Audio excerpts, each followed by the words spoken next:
کے اس کی حیث بتا کر شریعت نے مقرر نہیں کیا کہ ہر ایک آدمی کے لیے ایسا پہننا ضروری ہے، اور جو اس سے ہٹے گا وہ مسلمانی کے خلاف ہے. ایسا کوئی لباس مقرر کر کے نہیں بتایا، اس واسطے کہ اسلام دین فطرت ہے، اور حالات کے لحاظ سے، مختلف ملکوں کے لحاظ سے، وہاں کے موسموں کے لحاظ سے، وہاں کی ضروریات کے لحاظ سے لباس مختلف ہو سکتا ہے، بدل سکتا ہے، کہیں موٹا، کہیں پتلا، کہیں کسی وضع کا، کہیں کسی حیث کا، یہ اختیار کیا جا سکتا ہے. لیکن کچھ بنیادی اصول عطا فرماتے ہیں کہ ان اصولوں کی رعایت رکھنی ہر حال میں ضروری ہے، ان کو سمجھنے کی ضرورت ہے. پہلا اصول قرآن کریم کی وہ آیت جو میں نے ابھی تلاوت کی آپ کے سامنے، اس میں اصول، بنیادی اصول بتا دیا. اللہ جل جلالہ نے فرمایا کہ یا بنی آدم قد انزلنا علیکم لباسا یواری سوآتکم وریشا ولباس التقوی ذلک خیر. کہ اے بنی آدم، ہم نے تمہارے اوپر ایسا لباس اتارا، ایسا لباس جو تمہاری پوشیدہ اور شرم کی چیزوں کو چھپا سکے، اور جو تمہارے لیے زینت کا سبب بنے، اور تقوی کا لباس تمہارے لیے سب سے بہتر ہے. یہ 3 جملے ارشاد فرمائے قرآن کریم، اور عجیب و غریب 3 جملے ہیں کہ 3 جملوں میں معانی کی کائنات بھر دی اللہ تبارک و تعالی. تو پہلا سبب، پہلا لباس کا پہلا مقصد بتایا کہ وہ ہے یواری سوآتکم، تمہاری سوآت جمع ہے سوآ کی، سوآ کے معنی ہوتے ہیں وہ چیز جس کے ذکر کرنے سے یا جس کے ظاہر ہونے سے انسان شرم محسوس کرے.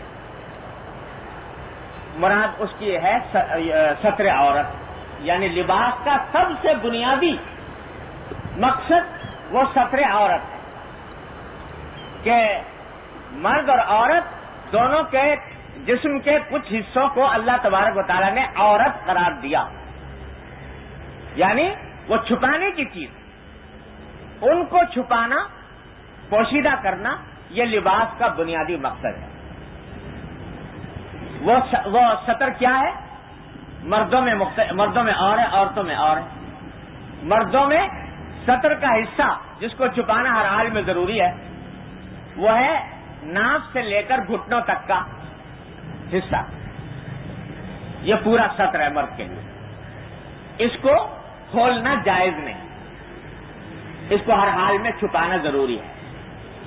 کوئی ضرورت کی بات الگ ہے، علاج ہے، کوئی اور مجبوری ہے، وہ الگ بات ہے، لیکن عام حالات میں اس حصے کو ناف سے لے کر گھٹنے تک مرد کے لیے عورت ہے، اور اس کو چھپانا ضروری ہے. اور عورت کے لیے سارا اس کا جسم عورت ہے، ستر ہے، چھپانا ضروری ہے، سوائے چہرے کے اور ہاتھ بھی گٹوں تک پہنچے تک.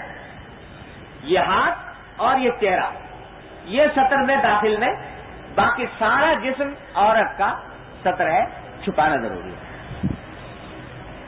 تو لباس کا بنیادی مقصد یہ ہونا چاہیے کہ وہ شریعت کے مقرر کیے ہوئے ستر کے حصے کو چھپائے.